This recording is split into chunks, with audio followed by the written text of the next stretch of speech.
So, whew. So, whew, like that. Woo, woo. It's like a little echo around. I know a lot of you are already familiar with these genes. I want to talk about these 5 genes because if you ever do get a genetic test, whether you do it through me or you get it through somebody else, I want you to look at these specific 5 genes. If you have children, these are the genes where you start. These are not all of the genes of methylation. There are genes for breast cancer. There are genes that predispose you to Alzheimer's. There are genes for neurotransmitter deficiencies. These are the basics. This is where you start because these 5 genes methylate the majority of neurotransmitters that create mood, that move our gut, that calm our mind. If you're not sleeping, the chances are you're not sleeping because of that gene mutation. If you have gut issues you haven't been able to solve, chances are you haven't been able to solve because you have that gene mutation. So these are the 5 where you start. You can go down an absolute rabbit hole of genetic methylation, and I invite you to do that. Epigenetics, in my opinion, is the most promising area of medicine right now. It is absolutely the most promising. We understand now that we can actually turn our genes on and turn our genes off. We can support healthy gene function, so our genes are no longer our destiny. If you have a predisposition for a disease or a pathology, that is not your destiny. Okay, you can change that. So, thank you. So we start down here with the MTHFR gene mutation. You've heard me talk about this one. I won't tell you what the nickname is for that gene. Bunch of dirty birds. I will give $20 to anybody who knows what it actually stands for.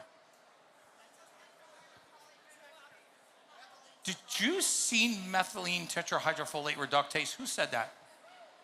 Dude, you need help. What kind of person walks around knowing that? Oh my God. I thought I was a nerd. Okay, can you give him $20 out of your purse when I don't actually have $20 on me? So we'll pass around. Methylene tetrahydrofolate reductase, 44% of the population has that gene mutation. I bet he would tell you that most OBGYNs think it's nonsense. Most OBGYNs will tell you it has no impact on fertility, 7 times the rate of miscarriage in women with MTHFR, 9 times the rate of postpartum depression in women that have MTHFR, that are given high doses of folic acid. I have never met a homozygous positive MTHFR patient that did not have 2 issues. Number 1, an unresolved issue in their gut. They thought they had food allergies or food sensitivities or bacterial colonization issues or acid reflux challenges. They thought they had something wrong with their gut, and they had spent a lifetime dealing with gas and bloating and diarrhea and constipation and irritability and cramping. And I know we don't like to say diarrhea from the stage, but I said it, diarrhea. Say it again, diarrhea. So when people have these conditions and they're like, well, I have a food sensitivity. I have a food allergy. I have an imbalance of acid, and I need to get a stool test so I can see if I have the right bacterial flora. But the reason why this escapes most detection is because that gene is highly linked to the motility of the gut. You see, we always look at the contents of the gut. We think as soon as our gut gets upset, we're like, what did I last eat?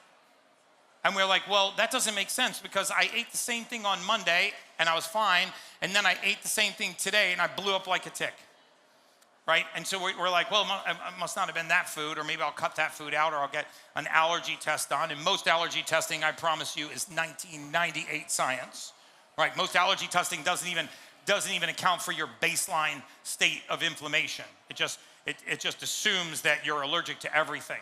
And so when you have that gene mutation, simple supplementation like methylfolate, write that down if you're not already actually on that. Methylfolate, gives the gut the raw material it needs to restore that peristaltic state. Guess what else is made in our gut? The neurotransmitter serotonin. Serotonin is the main driver of mood. Remember we said 90% of the serotonin is here? You have to have it here to have it here. Well, just if you said, Gary, what is a mood? Right? What is an emotional state? Like, what is it? Well, I would tell you that every mood, every emotional state is a collection of neurotransmitters. It's a recipe. right? So if you want happiness, it's so much serotonin, so much dopamine, so much norepinephrine, so much of this other neurotransmitter, boom, you have the emotion of happiness.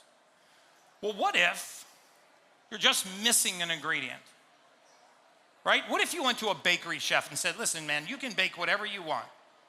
You just can't use butter. Doesn't sound like a big deal. It's one ingredient, right? So he takes butter out. Just imagine how many recipes that would affect. Cookies, pastries, pies, brownies, cupcakes, all of these things. Imagine going to a human being and saying, you can manufacture whatever emotional state you want. You just can't use serotonin. I'm not gonna give that one to you, or I'm only gonna give it to you in small amounts. So now what happens? Someone goes to manufacture a mood, a reaction, an emotional state. They have a stimulus, their body is going to respond, or they have a lack of stimulus and they're going to respond, or they have a thought that they need to degrade, or they have a thought that they need to create, and they have a neurotransmitter deficiency or imbalance, and now all of a sudden, they can't manufacture that mood. They can't manufacture that emotional state. And then what do we say? You have a mood disorder. You have a personality. You have ADD. You have ADHD. You have OCD. You're manic depressive. You're bipolar. Why do you choose to feel this way? Why do you feel anxiety when there's not even the presence of a fear? There's nothing to be afraid of. Why are you depressed and there's nothing for you to be depressed about? And you start down this road of blaming and shaming and identifying and labeling, and all that person has is a simple deficiency that is expressing itself as a disease. Is anyone identifying with what I'm saying here? Okay, good. All right, anybody from Pfizer? Okay, good. Moderna, okay, good. So what happens is, these deficiencies lead to the expression of these conditions. That second one, MTR and MTRR, never once have I seen someone with that sequence of gene mutations not have acid reflux. And if you suffer from acid reflux, it's probably not for the reasons that you think. Because when you don't produce adequate amounts of acid, or acid that is acidic enough, that's sometimes, not every time, but that is usually what is causing your acid reflux. Thousands of patients that come through our clinics are like, oh my God, Gary, I had acid reflux for 15 years. I took methylated vitamins and my acid reflux went away. Your acid reflux actually didn't go away. What happened was your stomach actually started to produce the right kind of acid that was actually acidic enough, because at the top of your stomach is a sphincter. It's actually called the cardiac sphincter, right? Esophagus comes down, there's a little muscle right there. You know what makes that muscle close? Acid. You know what makes it relax? Lack of acid. And yet when it relaxes and acid splashes out of the stomach and irritates the esophagus, we think we have too much acid. So we take an antacid, or we take a proton pump inhibitor, a PPI, half of which have been pulled off the shelves now. So now what happens when I kill the acid in the stomach? Now it dilates all the way open. Guess what else happens? Now I take an acidic environment and I turn it alkaline. So now when that alkaline environment dumps into the bowel, I dump alkaline contents instead of acidic contents. So what happens then? I kill the wrong kind of bacteria. And when I kill the wrong kind of bacteria, the bad bacteria start to thrive and you get small intestinal bacterial overgrowth. And then you take antibiotics to kill the small intestinal bacterial overgrowth. And that doesn't just kill those bacteria, it kills all the bacteria. And now there's no bacteria in the proximal end of the the stomach, and the proximal end of the small intestine, and that starts to move downstream and create more and more and more problems, and you're like a hamster in a wheel, because the body was missing simple basics that it needed to do its job, and that is methylated multivitamins. 5B vitamins are involved in the production of acid in the stomach. If you're low on pyridoxine, riboflavin, thiamine, niacin, and pantothenic acid, you will be low on stomach acid. You'll have gastroesophageal reflux disease. Your stomach will empty improperly into the bowel. You'll have small intestinal bacterial overgrowth. You'll start the antibiotic bandwagon and just keep going down the road of chronic issues in your gut. It's just one of the reasons why I would love for you to get that gene tested, supplement with those raw materials, and just put function back into the human body. By the way, is anybody identifying with that? All right, woo, awesome. It's kind of funny. I like get up on the stage, talk about diarrhea, bacterial overgrowth. Like, you guys are sick. You know, all of you. We all got problems. So when we look at these gene mutations, we're actually not looking at mutations that are going to lead to disease. We're looking for gene mutations that lead to deficiency. When I was on Joe Rogan, I talked about a study that was published in a hypertensive journal. There was an ER physician I was talking to right back there before I got up on stage, and we spoke very briefly about homocysteine and some of these other markers in the human body that lead to some of the conditions that he has to see in his ER. But one of them that goes overlooked is this gene, this MTRR gene. See, what this gene does is it takes an amino acid that's in everybody's blood right now. Every one of you has an amino acid called homocysteine. It's floating around in your bloodstream. The body takes that amino acid, that gene, and it turns that amino acid into something called methionine. Methionine goes up into the brain and quiets the mind. How does an amino acid quiet the mind? Well, because what causes a awakened state in the mind is a rise in certain neurotransmitters called catecholamines. So when we have a rise in neurotransmitters in the mind, we're in an awakened state. If we don't have the right amino acids to break those down, to break down catecholamines, to take methyl groups off of catecholamines, our mind stays in an awakened state. This is why so many of you that have gut issues also lay down to go to sleep at night and you are tired, but your mind is awake. Your body tired, but mind awake. So what happens is you have a hard time falling asleep because you can't quiet your mind. And your mind lays there and thinks about the most innocuous little nonsense. Did I get everything on my grocery list? Did my belt match my shoes? Should I have a Thanksgiving Day party? Because I didn't have one last Thanksgiving, and if I had one this Thanksgiving, I'd probably use blue dishes. Am I identifying with anybody here? So these are catecholamines in the mind. Why would you have excess catecholamines? Because your body didn't take homocysteine, turn it into methionine. Methionine didn't go up and degrade the catecholamines in the brain. So what else happens if homocysteine rises? Well, we know, and that ER physician and any other physician here will tell you, that 85% of every human being diagnosed with high blood pressure, with hypertension, is diagnosed with a type of high blood pressure called idiopathic hypertension.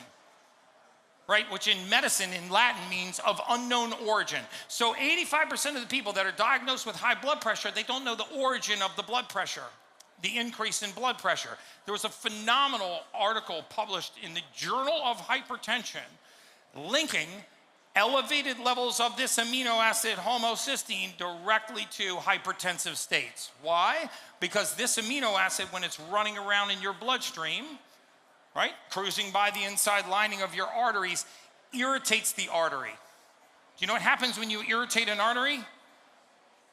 Clamps down. You can decrease its diameter. What happens if you make the pipes smaller in a fixed system? Pressure goes up. But now we're over here doing a cardiac workup on a patient, blood pressure, EKG, EEG, stress test, cardiac cath, CT scan, dye contrast, heart sounds, lung sounds, but nothing's wrong with the heart. And they go, well, when there's nothing wrong with the heart, we're just gonna medicate the heart anyway, because we can't figure out what's wrong. Beta blockers, calcium channel blockers, ACE inhibitors, diuretics, all of these things to try to fix the condition that is actually occurring from a nutrient deficiency. Right? And the reason why I can say this with such confidence, and I would be happy to debate the science with anyone in this room, is because I saw this for 22 years. We used hyperhomocysteinemic markers and hypertension to determine how severe and how long and how unresponsive to medication you would be because you were in this hypertensive state because you had this amino acid. So we used it as a mortality factor. My old company would put tens of millions of dollars in risk on your life based on some of these factors. So this is sound, accurate data science. I've never treated a patient. I have all the respect in the world for people that do. I am not licensed to practice medicine. I am not a physician, but I know what causes human beings to die early. Because for 22 years, it's all I did was read the medical record, pull the information out, and say, how is this going to compile and end in the termination of this person's life? And then my boss would put $50 million worth of risk on that prediction. So what I am telling you is very often you're wandering through life and you're like, God, I just can't sleep. It's a part of aging. I've got this little, a bubble of fat or whatever right here, and now that's just a part of me getting old. Oh, I'm just stressed out. I can't concentrate. I've got attention deficit disorder. I've got a personality disorder. I'm slightly depressed. It's just a part of getting old. Maybe it's just a part of stress. It's not a consequence of any of those things. It's a consequence of missing raw material in the human body. How many of you have actually started taking either my supplements or another methylated supplement, and I haven't finished the question yet, and had a positive experience with, okay, if you had a negative experience, please be quiet. Nobody wants to hear from you. So just imagine if the rest of the world, if the rest of humanity realized that it's possible that a nutrient deficiency is causing the condition that they're facing. What is the harm in going down the road of trying to put the right raw material back into the human body before we go down all of these other roads? And so, I don't know how much time I have. So I just want to encourage you guys, first of all, to get a genetic methylation test. It's a test you do once in your lifetime. You can do it through me. You can do it through hundreds of other companies, and get on something called methylated vitamins. Stop buying Centrum. Stop buying vitamins that have things like cyanocobalamin in them, cyanide-based B12. By the way, do you know that it's legal in the United States to make B12 from hydrogen cyanide? Did you know that? The most common form of B12 in America is a form of B12 called cyanocobalamin. Cyano is short for hydrogen cyanide. We actually take a hydrogen cyanide molecule, yes, that's what we use in chemical weapons. We bind that to a metal called cobalamin, which is vitamin B12 is a metal, and we call this cyanocobalamin. Do you know what happens when you put this synthetic form of B12 into the body? The body takes the metal, cobalt metal, cobalamin, and it puts it into a transaction, and then the floating cyanide molecule needs to leave. Only the body doesn't really recognize cyanide molecules. It has to methylate them. So you know what it attaches to that? Light metals, zinc, magnesium, copper, all the things that you need in your body. So you invite these thieves into your home, and then they steal from you, right? One of the things I really want to try to help people do is to put an imaginary fence around themselves and start filtering things before it gets to our temple, right? Because you have two choices. You can either filter things before it comes to the temple, or you can let the temple be the filter. That's why I tell people to filter their water, the fluoride, the microplastics, the chlorine. Or if you don't, your body will filter out the fluoride. It will filter out the chlorine. It will filter out the microplastics. It will do it. It'll happen in your kidneys and everywhere else. So I want to give some practical examples, not just to tell everybody to get a genetic test and get on methylated vitamins, which I really think everybody should be doing. But I want to tell you some basics. Probably the most common question that I get asked is, Gary, what's your morning routine? What do you eat? What do you do in the morning? So I want to talk about the first 30 minutes of my day. There is a way to do what I do for about $150,000, and there's a way to do it for free. You want to do it for 150 grand, or you want to do it for free? Let's do it for free. So it's basically, I talk about this a lot. In the mortality space, you could see that people are becoming so detached from nature, so detached from the basics. One of the things I constantly say is that aging is the aggressive pursuit of comfort. I really believe that. I believe we have to stop telling grandma not to go outside, it's too hot, not to go outside, it's too cold, just to lay down, just to relax, to eat at the very first pang of hunger. This is destroying our defense mechanisms. The body strengthens when it's stressed. We gotta stop thinking about certain stress as not helping the body. You don't load a bone, it doesn't strengthen. If you don't tear a muscle, it won't grow. If you don't challenge the immune system, it weakens.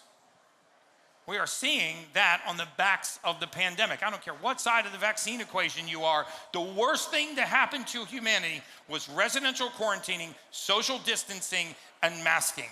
It collapsed. Woo! Oh, I love you guys. Yeah. Usually that splits the audience right in half. Then I know who you voted for and why you're so mad at me. Pretty sad, but it's true. You're not allowed to talk about politics, vaccine, or religion from up here. And it's funny because I was actually speaking in Texas, and I opened it up to questions, and the first question this lady asked me, I looked at my life, I go, how am I gonna answer this? He goes, what do you think of Joe Biden?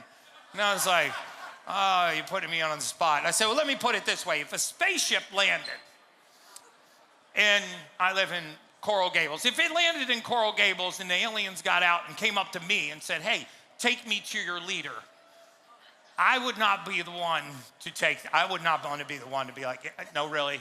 Yeah, that's him. Swear to God. That's, yeah, hey, don't, so that's how I put it. Going in there. Really? I mean, they get back on the spaceship and they go, like, so let's talk about some of the things that we can do in the morning as a routine to get back to the basics, right? Because I believe so much more in what God gave us than what man made us, right? And so one of the things that God gave us was magnetism, oxygen, and light. Human beings were meant to spend 85% of our time outdoors. We spend 97% of our time indoors. See these things, these lights? That is the junk food of light. This is all junk food for your mind and for your eyes. Think about the last time that you had bare feet touching bare soil, dirt, grass, sand. That was the last time you discharged into the earth. Earthing and grounding is a very real thing. You can poo-poo it all you want, but people look at the blue zones. You know what they did? They walked. Most of the time they walked barefoot, and they walked barefoot up hills. The ones that were the super centenarians, like the Sardinians, walked barefoot up hills. They lived 117 years old, and they didn't eat particularly well. And a lot of them smoked. And one of the things that we knew in the mortality space was smoking was a less of a risk factor than sedentary lifestyle. People that actually smoked and were active lived as long as people that were inactive and didn't smoke. So what I'm saying is the next time you take your bare feet and touch bare soil, just know that you are discharging into the earth. You are actually changing the polarity on the surface of your cells. This is measurable. I did videos on Instagram about this where I would actually prick my finger, put it on the slide, put it on the dark field microscope, and I would show you what the blood looked like before I ground it, right? And so what your blood looks like, and there's nothing particularly wrong. Most of the people in here, this is what your blood would look like if we put it under a microscope. It either looked like a couple of quarters stacked together, or you'd see that the red blood cells are kind of stuck together and clumped up. Right? Because when the surface of a cell gets an opposite charge to another cell, they attract. And everywhere that they touch, you lose surface area. Now that cell can't exchange with the outside environment. It can't eliminate waste. It can't repair. It can't detoxify. It can't regenerate. How do you separate them is you put a charge back on the surface of the cell. And one of the ways you can do that is by touching the surface of the earth. There is a low Gauss current that will pass through your body and repolarize the surface of your cell. If you don't believe me, look up Otto Warburg's multi-step oxygen therapy. 2-time Nobel laureate prize winner in modern medicine. A lot of his work was on multi-step oxygen therapy, grounding, polarity. You know, if you want to change the polarity in the body, if you want to change the alkalinity in the body, you don't do it by drinking alkaline water. That is the biggest marketing myth ever sold to the public. You do it by touching the surface of the earth, right? pH stands for potential hydrogen. It's a charge. And even though this could be one of the most impactful things you do every day, most of us just don't do it. And the second one is sunlight. You know, we've been taught to fear sunlight. The truth is, most of you are not getting enough sun. It's not that you're getting too much sun, it's that you're actually not getting enough. You know, in the first 45 minutes of the day, there's no UVA, there is no UVB rays, there is no damaging rays from the sun. You get healthy blue light from the sun, which resets cortisol and melatonin receptors, will do more for your circadian rhythm to go to sleep that night than all of your sleep routines that you've been trying to fix. Put yourself back into the cycle with Mother Earth. So magnetism, oxygen, and light. The third thing that I say that everybody should learn how to do breath work. If you follow me, you know that I do it every single morning. It's easy, it is free. We don't breathe anymore. After 35 years old, 90% of us, or more than 90% of us, will never sprint again. We're not using auxiliary muscles of respiration. We're not getting oxygen down into the lobes of our lungs. We're not getting oxygen into the apex of our lungs. And the presence of oxygen is the absence of disease. So if you did 4 things that I asked you to do today: 1, get any genetic test and start taking methylated multivitamins. You don't have to take my brand. Thorne makes good ones. Pure Encapsulations makes good ones. Symbiotica makes good ones. I make good ones. But that is something that I think every single one of you should do. The second thing is get back in touch with Mother Nature. Magnetism, oxygen, and light. Touch the surface of the earth. Expose your skin to sunlight, especially first thing in the morning. Learn how to do breath work.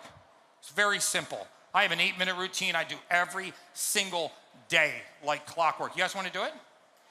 Yeah? All right.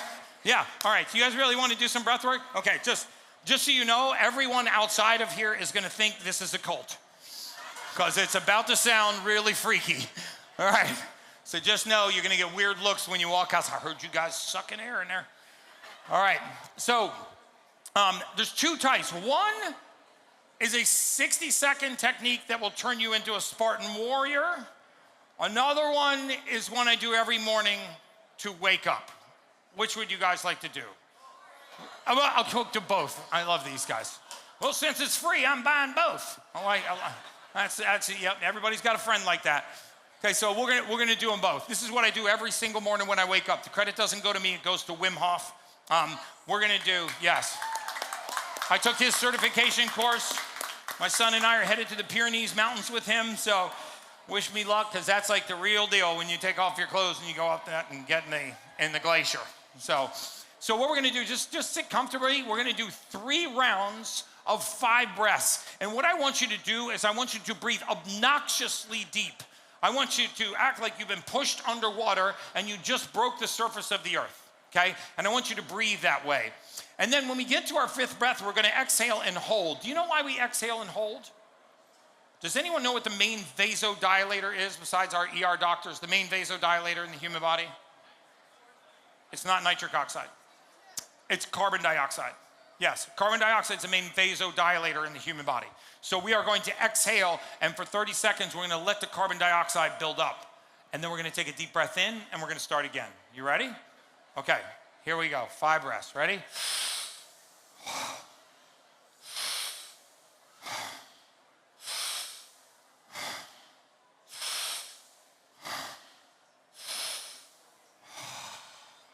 Okay, we're just gonna hold for 30 seconds. If you're lightheaded, that's okay. If your fingers and toes are tingly, that's okay.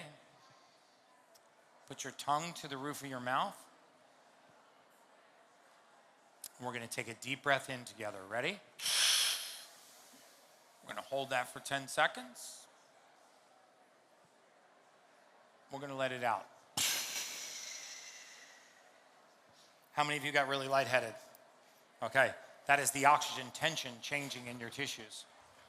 You know, the Wim Hof hypothesized that he could actually expel so much gas from his tissues that he wouldn't be able to form a water crystal and therefore couldn't get frostbite. And to prove it, he did breath work and allowed himself to be packed in ice up to his neck for 2 hours. Not a single person in this room could survive that. 2 hours packed in solid ice. The distal tips of his fingertips did not change 2 degrees Fahrenheit. So it is very powerful, and we can harness this every day. You ready for round 2?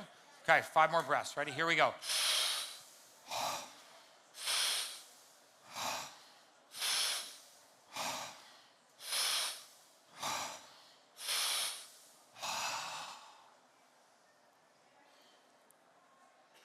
Tongue to the roof of your mouth. And we're going to take a deep breath in together. Ready?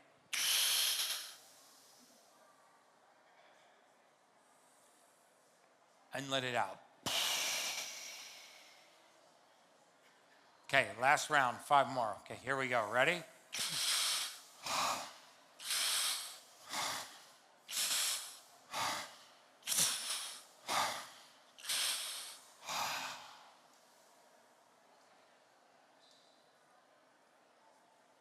Tongue to the roof of your mouth.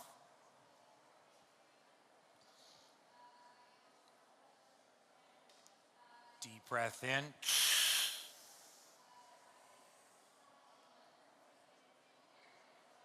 And let it out. Guys, every day, make that a part of your routine every day. You know what is magical? I will teach you a magical trick to empower you to project things in your life and actually improve your day. You know, one of the saddest things that happens to every one of us in this room is we actually begin to lose confidence in ourselves. But half of this room actually doesn't trust yourself. And the reason why I say this is because we break little promises to ourselves every single day. I'm not talking about the promises you share with the world that you post on Instagram, that you tell your spouse. I'm talking about the little promises that you make to yourself every day. I'm gonna go to bed at 10 o'clock tonight. I go to bed at 11:30. I'm gonna go to bed at 10 o'clock tonight. Go to bed at 1 a.m. I'm gonna work out tomorrow morning. I woke up too late. You know those little promises that you've made to yourself, and the more consistently the amygdala tells the hippocampus and projects into the prefrontal cortex that this loop cannot be trusted, the less you trust yourself. You want to regain that trust? Make a small promise to yourself that every morning within 30 minutes of waking, I am going to give my body this gift of breath work. And then never, ever, ever, ever miss it. Watch how this changes the trajectory of your life. It is so simple and so profound. Just make and keep that one promise to yourself. You'll wake up and enhance your mood. Your diaphragm will massage your intestines and get things going in the morning. You'll elevate your emotional state. And if you miss your workout and you do everything else, that's fine. Make that one and keep that one promise of breath work to yourself. It also helps set your circadian rhythm. If you saw the video I did where I did 11 cities in 9 days, I used breath work to reset my clock every day. Simple things like that. So I want to actually take a few minutes. I want to open it up for some questions, and I want to answer those because I promised that I would answer questions about any condition. Yes, sir.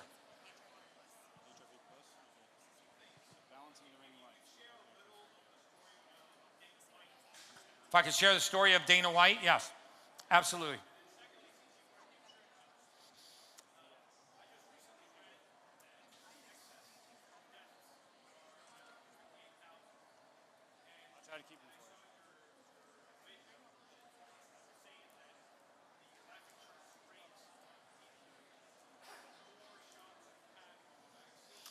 Oh boy, here we go, right down the vaccine pathway.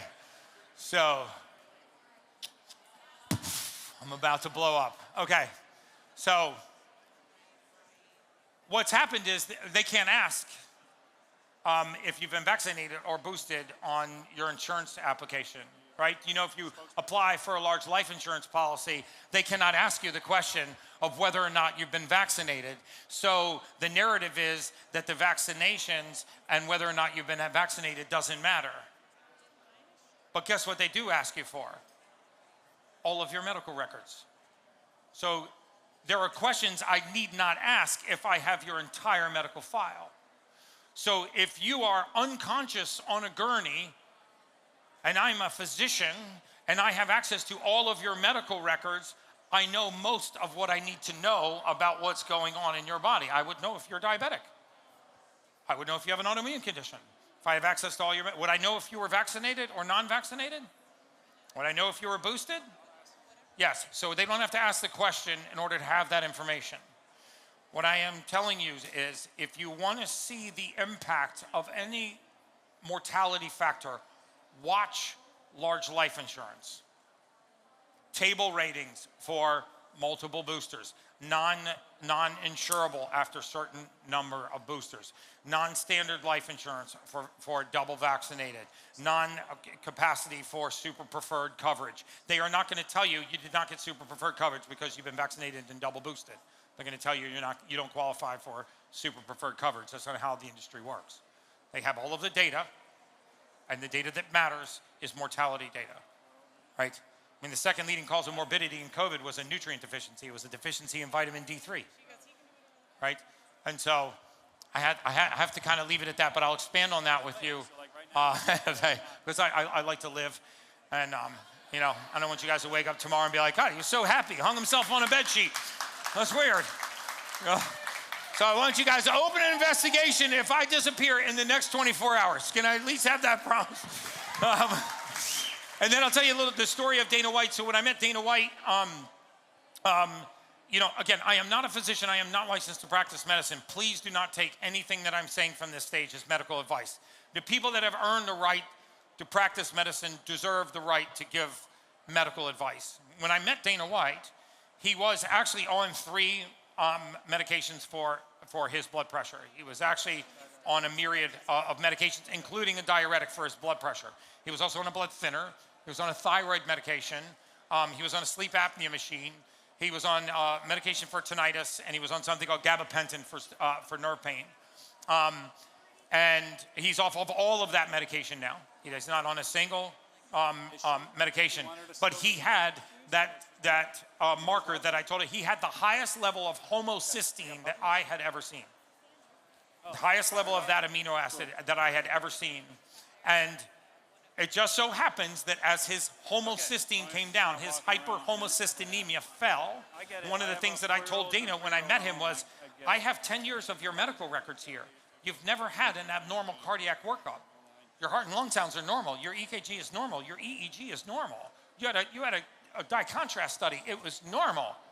So you've never had an abnormal cardiac workup, but your blood pressure is high, and they've got you on 3 BP medications to try to bring it down. But it looks to me like we're accusing the heart of a crime it's not committing. Right? And then you find the hyperhomocystinemia, and I used an amino acid, write this down, called trimethylglycine, TMG. Use trimethylglycine to bring the hyperhomocystinemia down. And I worked with our clinical team, a 10X licensed physician. Her name is Dr. Sarda. She was involved in that case. And it was her choice when to take him off of medication. I just, as a human biologist, looked at the methylation test and the supplementation protocol. But when he was on trimethylglycine and the homocysteine came down and the vascular system dilated, his blood pressure did return to normal. His cardiothoracic surgeon, Dr. Ram Dandalaya, who is one of the heads of cardiothoracic surgery at Cedars-Sinai in Los Angeles, amazing physician, is part-time joining our clinical team, partly because of that case. He was like, we've never seen so many patients come off of critical cardiovascular medication with vitamins and minerals and supplements. I thought you were a charlatan.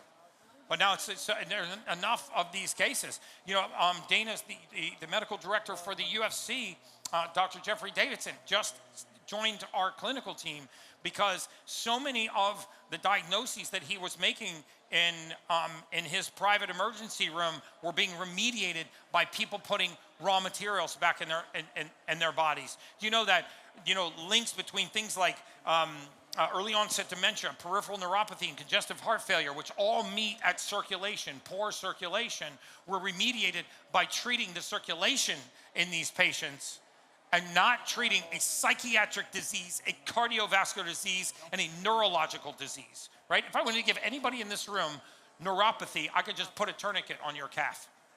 20 minutes from now, you'll have neuropathy in that foot. There's nothing wrong with the nerves, right? Just circulation. Yes. Oh, am I over my time? Oh, I'm so sorry. I have a tendency to do this. I just won't shut up. So I apologize. My wife says you eat people's faces. So I'm sorry if I ate your face. Okay, so this is my morning routine. If you want to take a picture of it, that's exactly what I do every morning. My breath work, my hydration, my first light.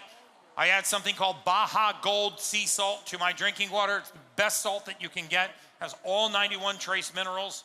A $5 bag of that salt will last you 10 years. It's the best thing you can put in the body to get all 91 of those minerals. Learn how to do breath work, touch the ground, and get first light in the morning. Get a genetic methylation test if you have never gotten one done. You can get one at our booth. And I would be more than happy to talk to you guys after the event. I apologize to the speaker that I ran over on. Yes. Dentist. Oh, I also want to point out, where is Dr. Gandhi? Where's Dr. Jagar Gandhi? There he is right there. I got to tell you just a quick 10-second story about this man right here, because he potentially saved my life and saved my wife's life. I was not a believer, nor was I convinced at the catastrophe that can happen from having a root canal and untreated in your mouth. You know that dentists, in my opinion, are the only physicians that believe that you can actually leave dead tissue in the body. right? No other practice of medicine thinks you can just leave dead tissue in the body, but a lot of dentists do, right? So I had a root canal in the tooth. I did an entire podcast with him. I just wanted to point him out because I had a root canal in the tooth, and I didn't connect it to some of the health issues that I'd had. And I cracked it one day, and I called Dr. Gandhi, and I said, listen, man, I cracked my tooth. I hate the dentist, but I got to come up and see you. And I sent a picture of it, and he goes, oh, that's your 19th tooth. It's your 19th tooth meridian. I go, great. He goes, let me ask you something. You ever get left anterior shoulder pain? I was like, that's weird, because I thought I had a partially torn bicep, but yeah, I get left anterior shoulder pain. And then he goes, do you ever get left lower lobe pain in your lung? I go, dude, you're freaking me out. I go, when I do HIITS cardio, I have a catch right here in my lung. And I thought it was from my diaphragm. And then he goes, I kid you not, does your left toe ever go numb? And I was like, okay, dude, you're super freaking me out, because my wife used to tease me because I would take my shoe off and I would itch my big toe, or sometimes I would tap my big toe. The reason why I'm sharing this story with you is because I consider myself to be a very woke, I hate the word woke, but a woke biohacker, right? And I am very cautious about what I eat, what I brush my teeth with, how I wake up, how I go to bed, the light in my room. Well, I don't consume, non-filtered water. I eat very clean. I had no idea that this cavitation was actually causing all of these conditions. And I went up and saw Dr. Gandhi, and I had that root canal cleaned out, and I had platelet-rich fibrin packed into my jaw. I had it cleaned with ozone and red light, and all of that pain has gone away. And so of all the messages I want to put out there, is like, if you've had a root canal or you have not been to the dentist lately, please just know that this can lead to all kinds of pathologic conditions in this. Right? We find the same bacteria here as we find in cardiovascular disease. And that tooth mapped exactly to the issues that I had. And I only share that message because I figure if I'm woke enough to not be aware of it, maybe other people aren't. So I would encourage you to find a biologic dentist that can check that out. But guys, thank you so much for your time.